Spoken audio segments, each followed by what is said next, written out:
आज हम लोग एक और नेमिंग रिएक्शन पढ़ेंगे एल्डिहाइड और कीटोन की। कंडेंसेशन रिएक्शन हम लोग पढ़ रहे थे, तो उसमें एक रिएक्शन आती है एल्डोल कंडेंसेशन, जिसको हम लोगों ने अपने प्रीवियस लेक्चर में देखा था। अब हम लोग पढ़ते हैं क्रॉस एल्डोल कंडेंसेशन। देखें, अगर आपको एल्डोल कंडेंसेशन समझ में आ गया था तो क्रॉस एल्डोल कंडेंसेशन एकदम सेम उसी की तरीके से काम करेगा, कोई ज्यादा चेंजिंग नहीं होगी। बस हमको कुछ बातों को ध्यान रखना होगा जो हम लोगों ने एल्डोल कंडेंसेशन और क्रॉस एल्डोल कंडेंसेशन में थोड़ा सा डिफरेंशिएट भी कर सकते हैं उसी पॉइंट से।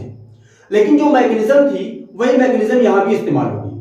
हम लोगों ने कल बात किया था कि एल्डोल कंडेंसेशन में जो रिएक्शन होती है उसमें हम लोग सेम कोई एल्डिहाइड लेते हैं या तो हम लोग सेम कीटोन लेते हैं। दोनों जो एल्डिहाइड जो भी लेंगे वो सेम एल्डिहाइड लेंगे। अगर एसिटाल्डिहाइड लिए तो एसिटाल्डिहाइड लेंगे।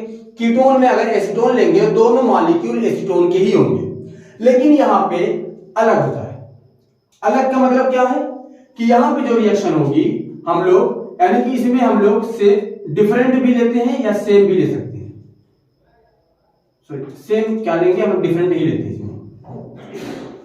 इसमें हम लोग डिफरेंट लेते हैं, यानी अलग अलग लेंगे। डिफरेंट एल्डिहाइड ले सकते हैं या डिफरेंट हम लोग कीटोन ले सकते हैं। डिफरेंट कीटोन भी ले सकते हैं या हम लोग एक एल्डिहाइड का मॉलिक्यूल ले लें और एक कीटोन का ले लें, तो क्रॉस एल्डोल कंडेंसेशन कहलाएगा।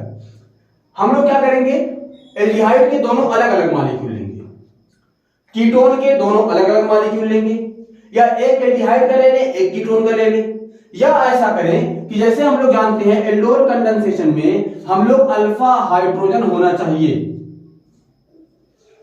एल्डोल कंडेंसेशन में यही था ना कि हम लोग अल्फा हाइड्रोजन, ऐसा एल्डिहाइड या ऐसा कीटोन लेते थे जिसके पास अल्फा हाइड्रोजन प्रेजेंट हो।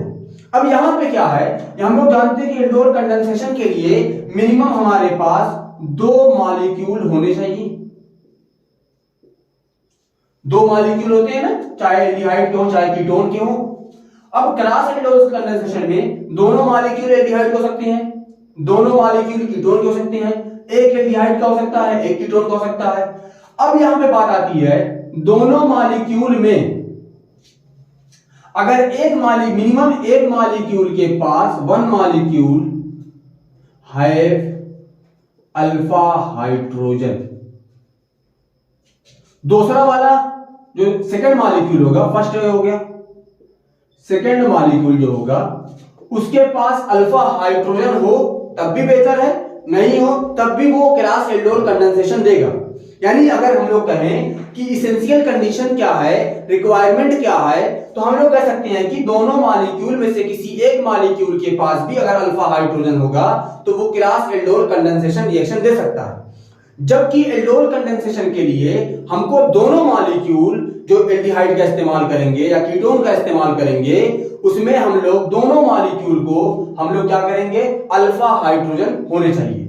उसके बाद हम लोग बेस में क्या लेते हैं, NaOH, वो भी डाइल्यूट बेस लेते हैं, NaOH ले सकते हैं, KOH ले सकते हैं, बेरियम हाइड्रोक्साइड ले सकते हैं। हम लोग ये इस्तेमाल करते हैं। जनरली ये कीटोन के लिए इस्तेमाल होता है, जनरली ये एल्डिहाइड के लिए इस्तेमाल होता है, जनरली, ठीक है ना। इसकी रिएक्शन होती है। लेकिन अगर हम लोग एसीटोन से जो रिएक्शन करवाते हैं खासकर एसीटोन के लिए, उसमें सिर्फ हम लोग BaOH का होल ट्वाइस यानी बेरियम हाइड्रोक्साइड का ही इस्तेमाल करते हैं। किसके लिए, एसीटोन के लिए। बाकी अदर के लिए हम लोग कोई भी इस्तेमाल करते हैं, कोई बहुत ज्यादा दिक्कत नहीं है। लेकिन जो जनरली हमको इस्तेमाल करना चाहिए या इस्तेमाल हम लोग करते हैं वो डाइल्यूट NaOH का एल्डिहाइड के लिए करते हैं और बेरियम हाइड्रोक्साइड का हम लोग कीटोन के लिए करते हैं। अब यहां पे मैकेनिज्म में मैंने कहा था, वहां पे जो हम लोग एल्डोल कंडेंसेशन में हमको पहले मिलता था बीटा हाइड्रोक्सी एल्डोल। क्या मिलता था, बीटा हाइड्रोक्सी एल्डोल, जिसको हम लोग एल्डोल इसलिए बोलते थे क्योंकि इसमें एक एल्डिहाइड ग्रुप होता था जहां से आता था अल, और एक होता था एल्कोहलिक ग्रुप और जहां से आता था OL, दोनों मिला के एल्डोल होता था। इसके बाद इसको हम लोग हीट करते थे, हीट करने के बाद हमको अल्फा बीटा अनसैचुरेटेड एल्डिहाइड या कीटोन मिलता था। एक मिलता था अल्फा बीटा एल्डिहाइड या अल्फा बीटा कीटोन मिलता था, अनसैचुरेटेड एल्डिहाइड या कीटोन मिलता था। वाटर मॉलिक्यूल यहां से एलिमिनेट होता था। यही हमारी पूरी रिएक्शन थी एल्डोल कंडेंसेशन में, और यही पूरी रिएक्शन क्रॉस एल्डोल में भी यही पूरा प्रोसेस होगा। वहां पे हम लोगों को सिर्फ मिनिमम एक प्रोडक्ट मिलता था, जो भी मिलता था मैक्सिमम का है चाहे मिनिमम का है, एक प्रोडक्ट मिलता था, या यूं कहें कि दो मिलता था। एक वो बताएंगे अभी हम कि कैसे दो मिलता था कैसे एक मिलता था, ठीक है ना। तो यहां पे हम लोग के एल्डोल कंडेंसेशन में देखे थे कि हमको एक प्रोडक्ट अपना मिलता था, जबकि यहां पे अगर हम लोग के पास जो दोनों मॉलिक्यूल होंगे, दोनों मॉलिक्यूल के पास अल्फा हाइड्रोजन होगा, और ध्यान से दोनों मॉलिक्यूल के पास अल्फा हाइड्रोजन होगा, तो इसको 4 प्रोडक्ट मिलेंगे, यानी एक अच्छा खासा प्रोडक्ट का मिक्सचर मिलता है। अब 4 प्रोडक्ट में इसको हम लोग 2 पार्ट में भी डिफरेंशिएट कर सकते हैं। पहला होगा, इसमें थोड़ा सा अच्छे से करें, यहां पे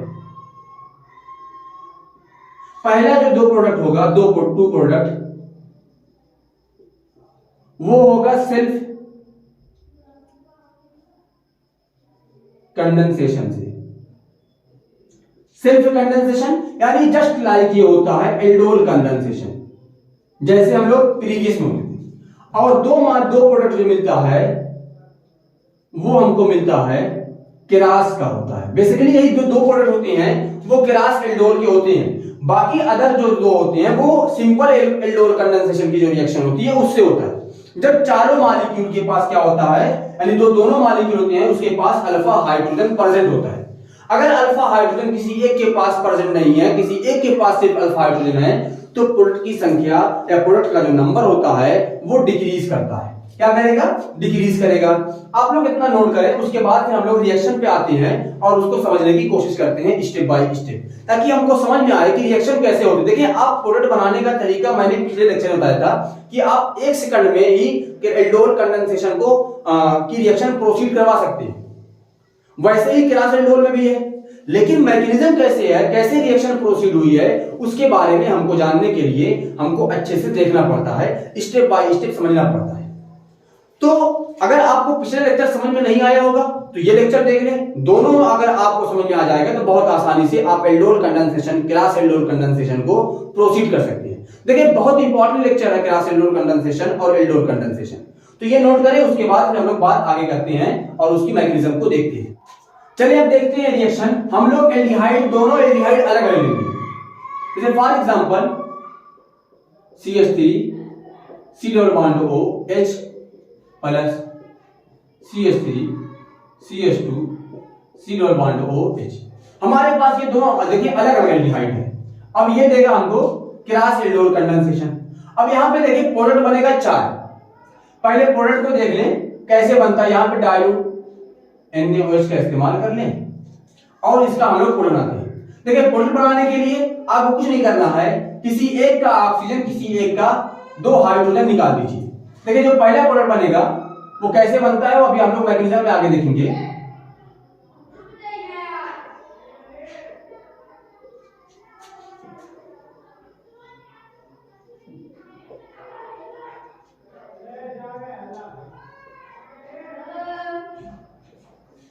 पहला प्रोडक्ट ये बन जाएगा।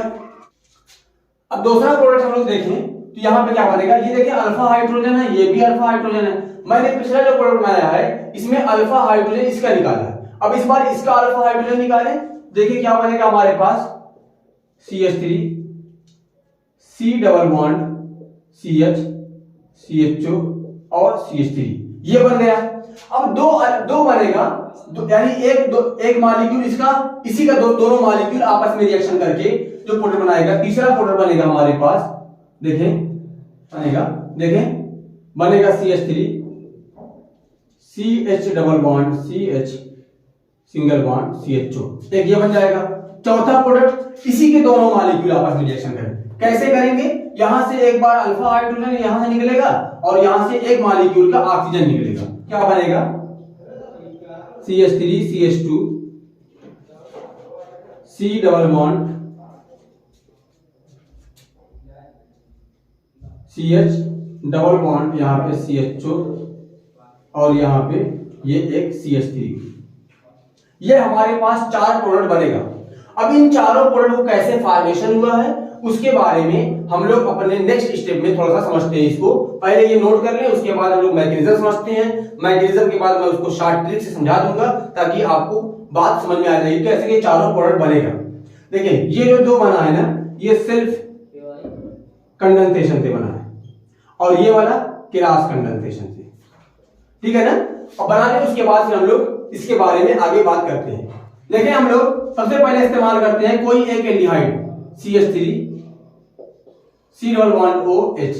हमारे पास ये एक एल्डिहाइड है, मैं इसके हाइड्रोजन को ऐसे लिख दूं H, यानी ये हमारे पास अल्फा कार्बन है और मैं इसकी रिएक्शन किसी बेस की प्रेजेंस में करवाता हूं। NaOH था तो यहां से OH, इसको देख के ये इलेक्ट्रॉन H पॉजिटिव अपना इलेक्ट्रॉन यहां पे देगा, H पॉजिटिव के फॉर्म में निकल जाएगा और बन जाएगा CH2 negative charge C double bond OH बन जाएगा यहाँ पे, है ना।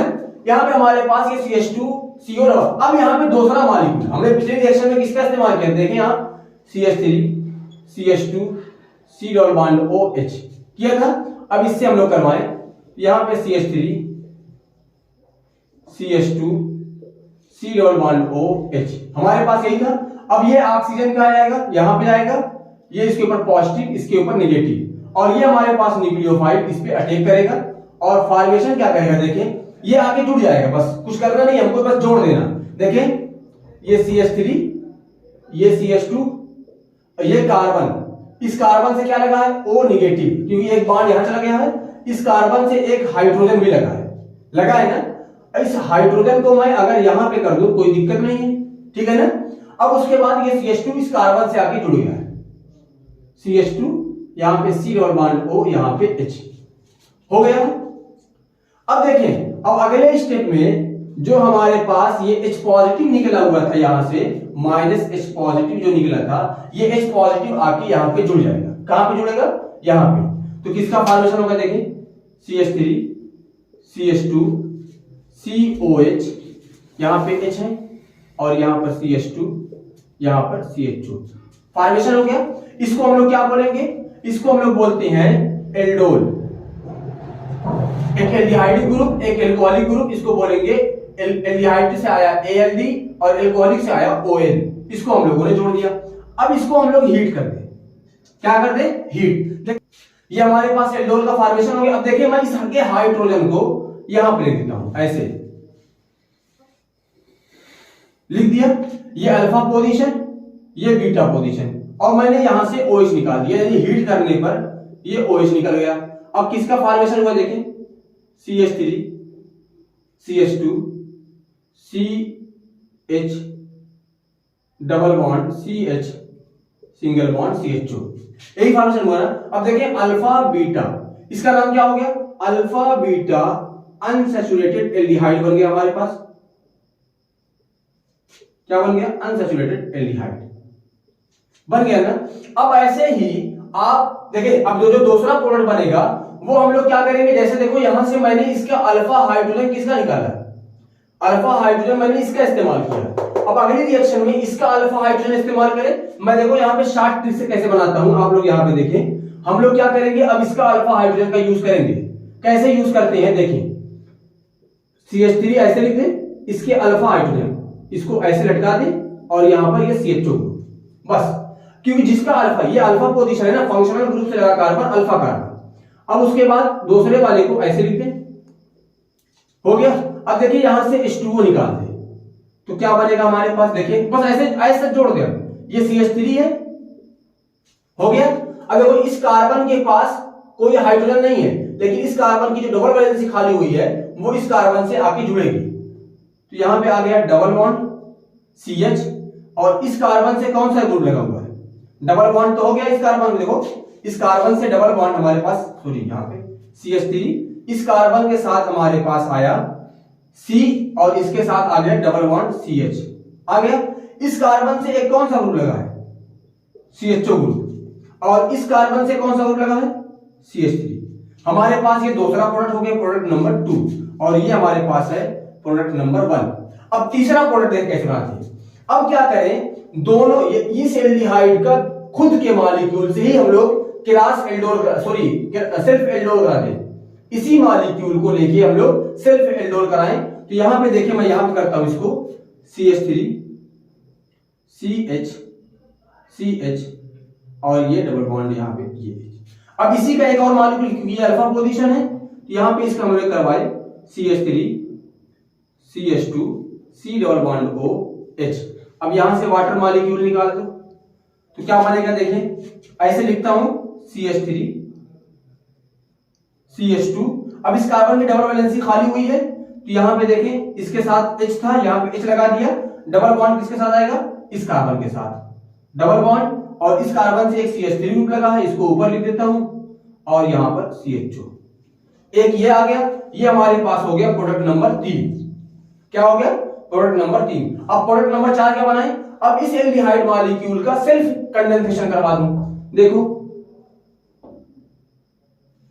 इसका एक H, इसके दोनों हाइड्रोजन को मैं यहां पे लटका दूं। CHO ये हमारे पास कौन सा है, अल्फा पोजीशन है। अब उसके बाद कार्बन डबल बॉन्ड यहां पे CH3 और यहां पे H। अब यहां से मैं H2O निकाल दूं, देखो क्या बनेगा, H3C यानी CH3। उसके बाद इस कार्बन के साथ क्या है, हाइड्रोजन है, CH डबल बॉन्ड खाली हुआ है किसके साथ, इस CH के साथ, और यहां बन गया CHO। ये हो गया प्रोडक्ट नंबर 4। हम लोग ऐसे करके 4 प्रोडक्ट बना सकते हैं। बहुत सिंपल तरीका होता है, आपको कुछ नहीं करना इसमें। आपके पास जो अल्फा कार्बन है वहां से आप लोग 2 हाइड्रोजन निकाल दें, और जो कार्बोनिल ग्रुप वाला है वहां से ऑक्सीजन निकाल दें, और दोनों को ऐसे जोड़ दें जहां से जिस कार्बन की 2 वैलेंसी खाली हुई है, दोनों को, यानी जहां से 2 हाइड्रोजन निकला है और जहां से 2 हाइड्रोजन और जहां से ऑक्सीजन निकला है, उन्हीं दोनों कार्बन को हम लोग जोड़ देंगे, हमको एल्डोल कंडेंसेशन का प्रोडक्ट मिल जाता है। बात समझ आई, नोट कर ले। इसके बाद हम लोग थोड़ा सा देखते हैं एक ऐसा क्रॉस एल्डोल कंडेंसेशन जिसमें एक एल्डिहाइड का मॉलिक्यूल हो और एक कीटोन का मॉलिक्यूल हो। अब देखते हैं हम लोग, एक ऐसा एल्डिहाइड लेता हूं मैं जिसके पास अल्फा हाइड्रोजन है ही नहीं, और ऐसा कीटोन लेता हूं जिसके पास अल्फा हाइड्रोजन है। मैंने कहा था ना कि एक मॉलिक्यूल के पास अल्फा हाइड्रोजन होना जरूरी है। देखो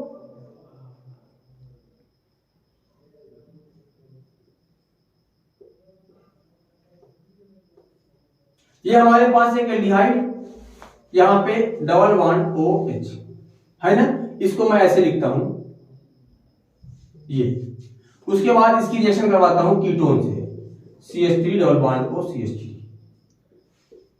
डाइल्यूट, ये मैं लगा देता हूं यहां पे BaOH का होल ट्वाइस।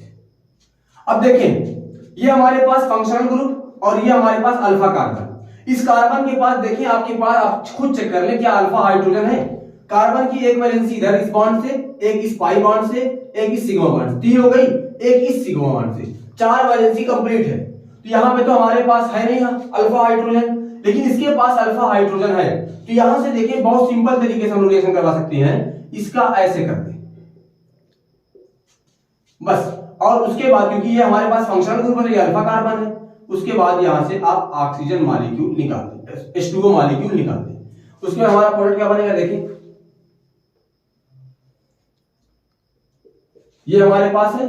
उसके बाद इस कार्बन से लगा हुआ हमारे पास H है, फिर डबल बॉन्ड CH, उसके बाद C double bond O CH3 बन गया हमारे पास। देखें बहुत सिंपल तरीके से हमारे पास बन गया। अब ये नहीं कह सकते कि इसमें भी 4 प्रोडक्ट बनेगा, 4 प्रोडक्ट किसी नहीं बन सकता, क्योंकि हम लोगों ने एक बार इसके पास सिर्फ अल्फा हाइड्रोजन है, इसके पास तो अल्फा हाइड्रोजन है ही नहीं।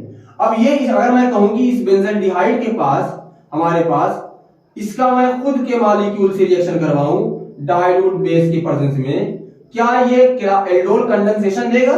तो नहीं देगा। क्यों नहीं देगा? क्योंकि इसके पास अल्फा हाइड्रोजन है ही नहीं। जब अल्फा हाइड्रोजन नहीं तो ये देगा नहीं। अब लेकिन इसके मॉलिक्यूल आपस में, यानी एसीटोन के मॉलिक्यूल खुद से आपस में ये रिएक्शन करके हमको प्रोडक्ट दे सकते हैं। ये यहां से ये प्रोडक्ट बना के हमको एक और प्रोडक्ट मिल सकता है हमको। क्लियर हो गया ना कि हम लोग कैसे इसकी रिएक्शन क्रॉस एल्डोल कंडेंसेशन करवाते हैं। देखो हमको कुछ बातें याद रखनी थी। क्या रखनी थी याद कि क्रॉस एल्डोल कंडेंसेशन में हम लोग डाइल्यूट बेस लेते हैं, ठीक है, बात क्लियर है। इसमें हम लोग के पास दो मॉलिक्यूल होगा, दोनों अलग अलग होगा, चाहे दोनों अलग अलग एल्डिहाइड हो चाहे दोनों अलग अलग कीटोन हो। एक एल्डिहाइड एक कीटोन हो सकता है, दोनों में से किसी एक मॉलिक्यूल के पास अल्फा हाइड्रोजन होना जरूरी है।